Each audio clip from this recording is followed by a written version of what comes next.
Muy emocionado de estar aquí. Hoy invitamos a dos personas súper importantes para el mundo de Deep Tech, que me encantaría que pasaran, por favor. Ana, adelante, y adelante, Phil.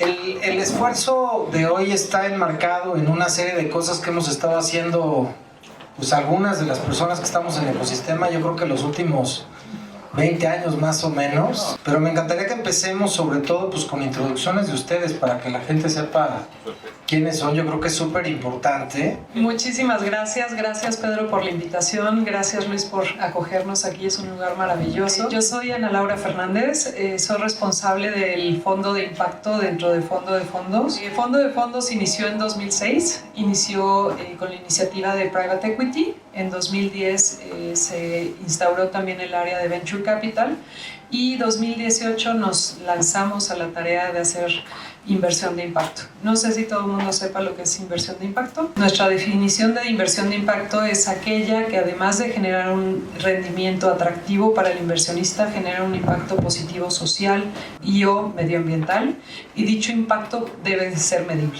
No, gracias Pedro por la invitación. Pero no, me presento rápido, Philip Howitz.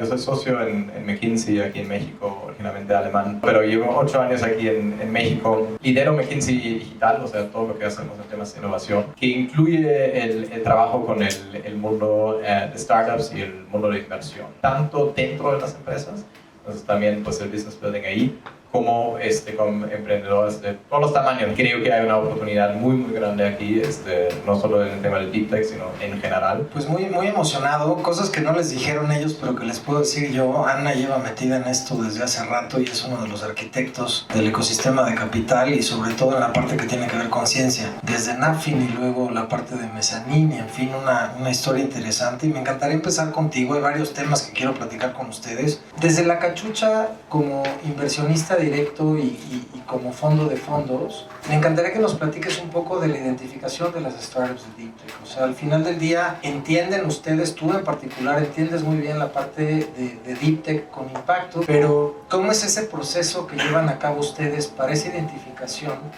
sobre todo con un propósito tan importante como el que tienen ustedes desde una estructura tan potente? Bueno, es importante señalar que Fondo de Fondos, en este fondo que es el LATAM Impact Fund, vamos a invertir el 50% del capital en fondos y el otro 50% en inversiones directas. Estas inversiones directas son coinversiones con un inversionista líder. Nosotros no ponemos los términos. ¿Cómo identificamos a estos emprendimientos? Mucho es que estos fondos líderes nos buscan para que complementemos la ronda con ellos, y nosotros checamos los términos de estas rondas, y adicionalmente buscamos mucho también estar presentes en eventos tanto de tecnología como de fintech, como de impacto, en toda la región de América Latina, porque invertimos en toda América Latina. Y para nosotros identificar a estos emprendedores, algo que me gusta señalar mucho es que para nosotros el número uno es el equipo. Para poder invertir en alguien es importante saber quién está conformando ese equipo, cómo ese equipo es complementario, así como tienes al gran creador de la tecnología o al inventor, tienes también a quien le ayuda a llevar las finanzas, a llevarlas de manera correcta, quien le ayuda a vender, quien le ayuda a hacer toda esta parte. Entonces, desafortunadamente somos muy pochos en esta industria, entonces las 5 M son en inglés. La primera es M de management, que es, como bien les decía, el equipo. La segunda M es el tema de mercado. Market. ¿Qué tan grande es el mercado y qué tan buena la solución que este emprendedor está queriendo traer a la mesa, ¿no? Tiene que ser un mercado realmente en donde pueda tener un potencial de crecimiento y de escalabilidad muy grande para que pueda ser atractivo. La tercera M es metrics o modelo de negocio también. Bueno, tiene que traer una solución que además pues genere ingresos, ¿no? No somos almas de la caridad y no es filantropía. Hace ratito platicaba con Luis que todavía inversión de impacto está muy relacionada, nos ven como filantropía. No, señor, señores, sí vamos a dar rendimientos y muy buenos si Dios quiere. En eso estamos trabajando. Entonces el modelo de negocio tiene que ser rentable y tiene que tener KPIs muy claros y que se vayan cumpliendo poco a poco. Otro tema muy importante son los moats, que son los lagos que había alrededor de los castillos, que significa barreras a la entrada, ¿no? ¿Qué te hace tan específico, tan bueno, que no cualquiera puede llegar y hacer lo mismo que tú? Y por último, por supuesto, pues el tema de múltiplos. Como inversionistas de Venture Capital, pues normalmente estuve en los comités de inversión de 56 fondos y lo que me tocaba ver era, oye, si no tiene potencial de un 10x, no invertimos. En el tema de impacto no estamos tan allá, pero sí, de todos modos, tiene que ser un múltiplo atractivo de acuerdo a la industria para que podamos considerar ese emprendimiento. Estaría padre que nos platiques un poco de lo que están haciendo ahí, pero la pregunta concreta es, pensando desde la parte de la Deep Tech, ¿pueden ustedes en estos procesos en los que se involucran medir ese tipo de potencial que se puede generar a través de esas startups y de esa Deep Tech? En la parte de startups yo diría hay dos temas que estamos viendo, ¿no? Uno es lo que mencioné, que pues hay un potencial de emprendimiento realmente en todos los países donde operamos y donde creo que podemos agregar algo y donde a mí personalmente me encanta estar y apoyar. Y lo interesante de esto es que pues mucha de la innovación realmente viene de abajo, de las empresas mucho más chiquitas, de las ideas más locas a lo mejor, que justo pues tienen capital de riesgo, pueden intentar cosas más locas, pero podemos aprender un montón de esto y nuestros clientes más grandes luego también quieren aprender un montón de las empresas más chiquitas. Entonces sí hay también para nosotros un ROI de todo eso, no es solo filantropía, aunque yo creo que sí hay un tema también de agregar algo a las comunidades.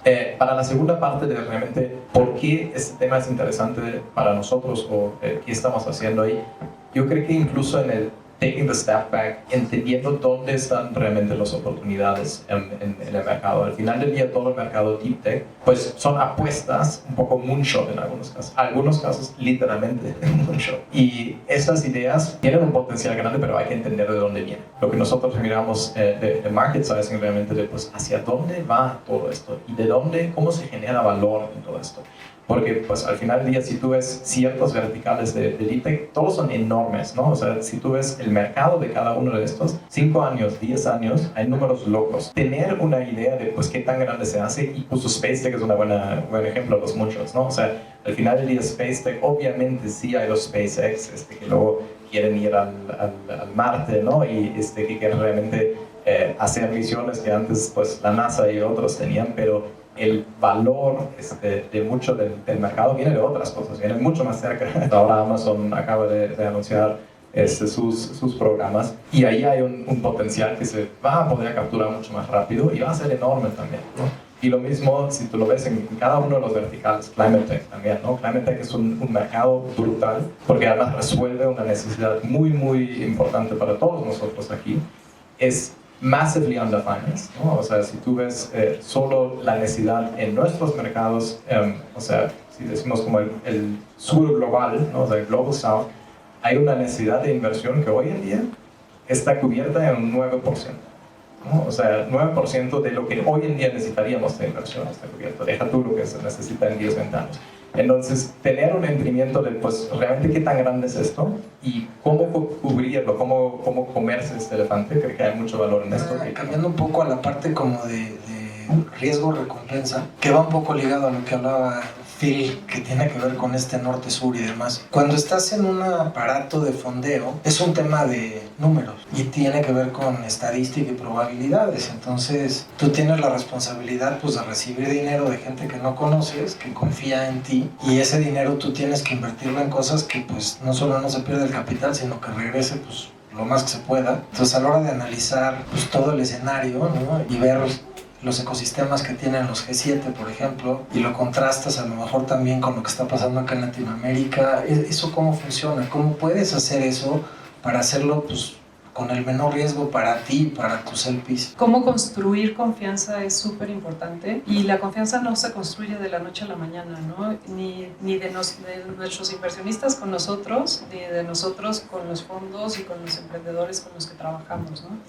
Entonces, este tema de ir construyendo confianza y de entender que esto es capital paciente, que no es de un día a otro, que estás hablando de realmente capital paciente, ¿no? No cualquiera tiene este capital paciente para poder esperar 7, 10 años, buscar el retorno de una inversión, ¿no? Nosotros ahorita en este mercado actual, pues vemos varias cosas. Tenemos un mercado en donde ya no van a sobrevivir esos emprendedores que se la buscaban levantando capital y que no lograban ninguna meta, ¿no? Y que nada más, no, pues voy a levantar más y levantar más. Oye, pero ¿qué meta cumpliste? No, pues nada, pero mira, voy a ver. Y seguían levantando, ¿no? Y con unas valuaciones totalmente extraorbitantes y fuera de cualquier fundamental y de cualquier tema, ¿no? Entonces, lo que estamos viendo ahorita y que en nuestro fondo estamos buscando son, la verdad, emprendedores un poco más consolidados, que ya tienen un modelo de negocio probado, que ya están un poco más cercanos a este tema de punto de equilibrio probablemente y que están más en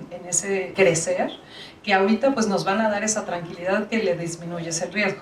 No quiere decir que sea la única manera, ¿no? Esa es la manera en la que nosotros en este momento estamos contrarrestando ese tema de riesgo, porque además también queremos comprobar y probar que se puede y que vamos a tener muy buenas inversiones y que los que estamos ahorita apoyando están realmente creciendo de una manera muy interesante y que nos van a ayudar a hacer la tesis. Pero en este mercado actual en donde, la verdad, siendo súper honestos, el levantamiento de capital no está fácil. La verdad es que para nadie está fácil, ni para quien sabe hacer muy bien las cosas y que tiene muchos años de experiencia haciendo esto. Yo me he topado con fondos, van en el 6º, 7º fondo y que me dicen, oye, me está costando trabajo el 7º. Entonces, entendiendo esto, para nosotros este tema es el que nos ayuda a disminuir ese riesgo. Y también algo que ahorita mencionó y que creo que es bien importante es el tema de cambio climático, ¿no? Yo creo que las soluciones que nos van a poder ayudar pues es justo invertir en la innovación, en esta tecnología que nos va a permitir bajar el tema de cambio climático. O sea, sí tenemos que hacer algo, señores, es una realidad y solo lo vamos a poder enfrentar con innovación y con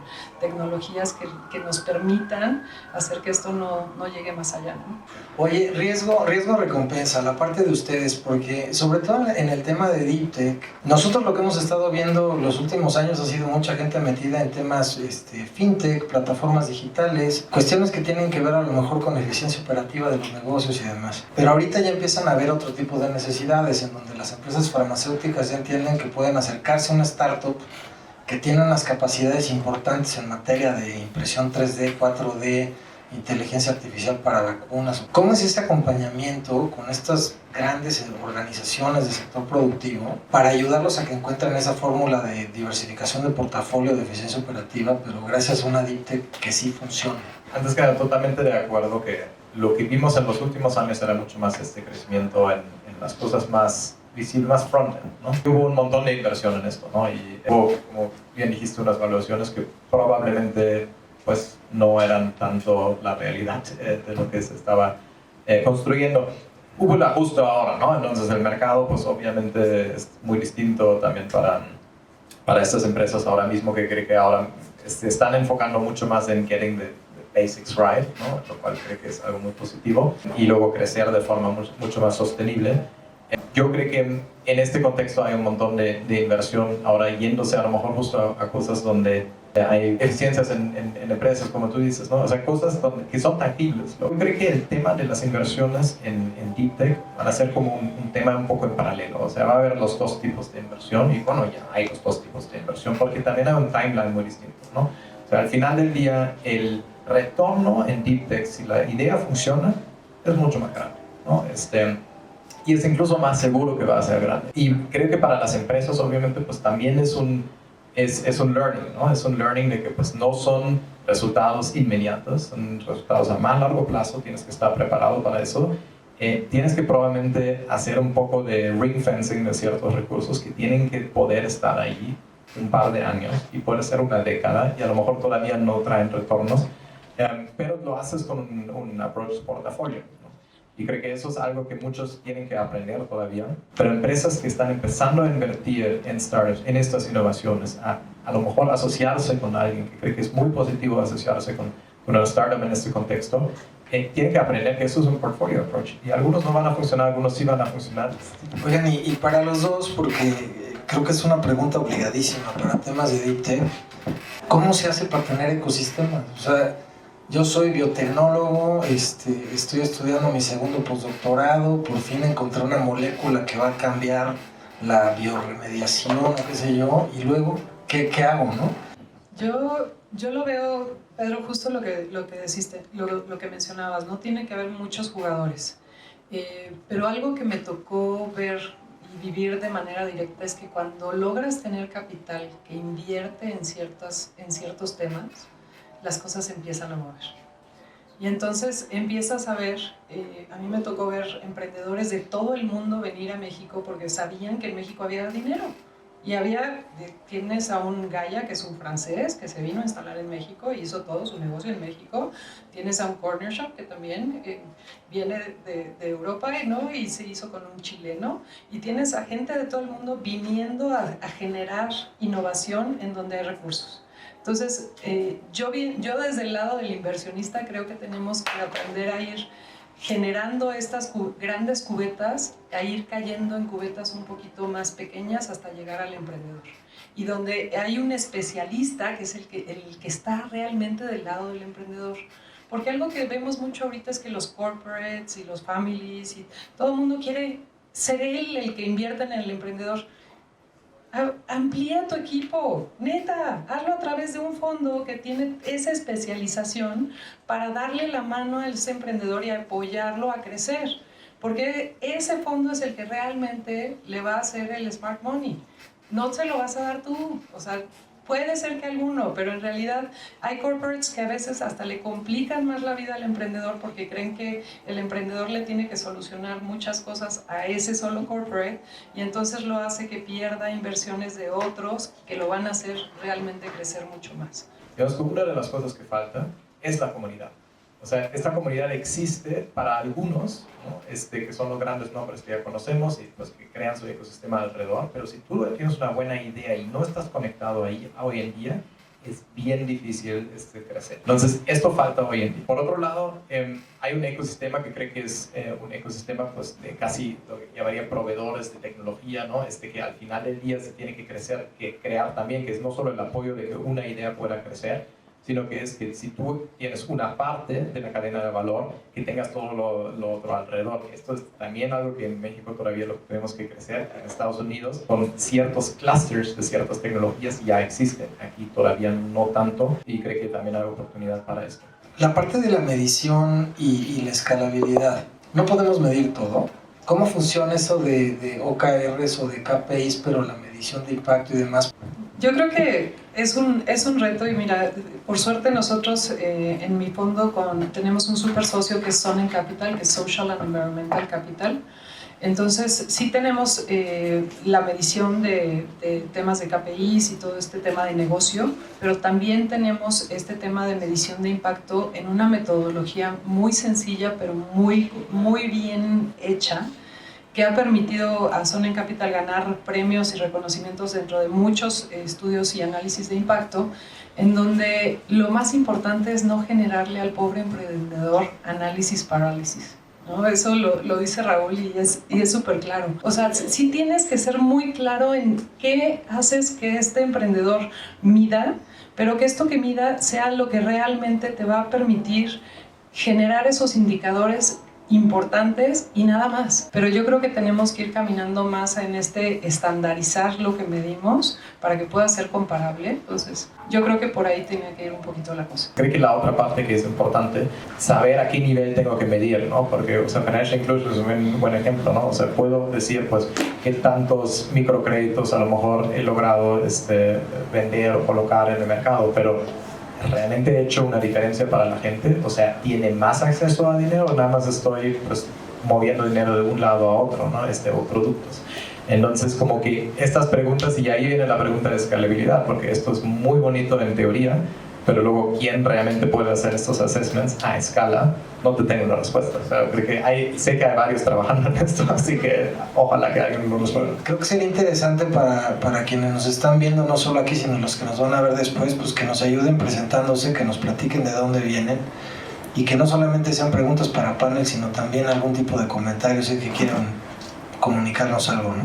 Soy cofundadora de una firma de Venture Capital en Colombia y ahorita estoy estructurando vehículos innovadores en financiamiento para llegar a todo tipo de compañías y potenciar su impacto. Una de las preguntas que tengo es cómo mantener el foco en impacto cuando se van sumando cada vez capitales mucho más grandes, que seguramente pues, no tendrán como prioridad el impacto en su proceso. Lo primero es que llegue el recurso y lo segundo, yo creo que sí estamos generando esta conciencia y todo esto que nos rodea, que está siendo muy cierto de, oye, el cambio climático sí es, o sea, sí ya es una realidad que todo el mundo estamos viviendo y que esperemos y yo creo y estoy muy convencida de que más y más capitales van a decir sí, y cómo lo medimos y cómo lo hacemos para que realmente esa innovación llegue y solucione. Al momento de que tú desarrollas algo que va a tener impacto, tiene que estar de acuerdo a tus core beliefs, tiene que estar, la gente que está a tu alrededor cree lo mismo que tú y tiene que cumplir ciertos principios al momento de que desarrolla la solución y el negocio se va por los KPIs.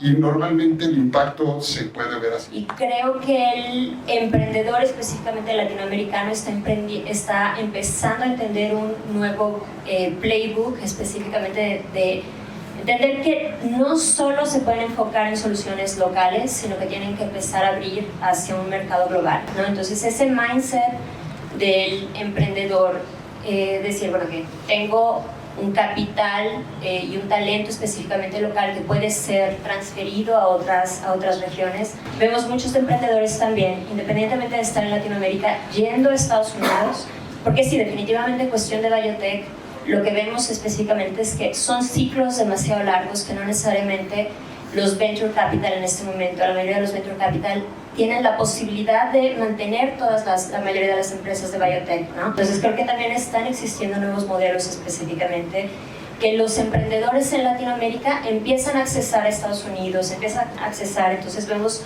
los casos, por ejemplo, de Andes, una empresa chilena que empieza a crecer en Latinoamérica y que la mayoría de los founders se van a Estados Unidos precisamente para accesar este capital. Entonces, como Latinoamérica creo que tenemos, y el BID recientemente sacó un reporte muy importante en donde coloca a Latinoamérica como un futuro para las empresas de biotech.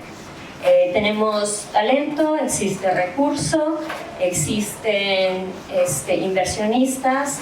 Entonces yo creo que tenemos que empezar a ver Latinoamérica con otros ojos, empezar a vender Latinoamérica como un todo, no necesariamente por zonas, porque así definitivamente vamos a ser mucho más fuertes. Ahora, uno de los grandes retos que vemos es que también hay que democratizar esto, no solo a Ciudad de México, sino a otras regiones. Yo estoy en Chihuahua y había un fondo abierto y ya no está.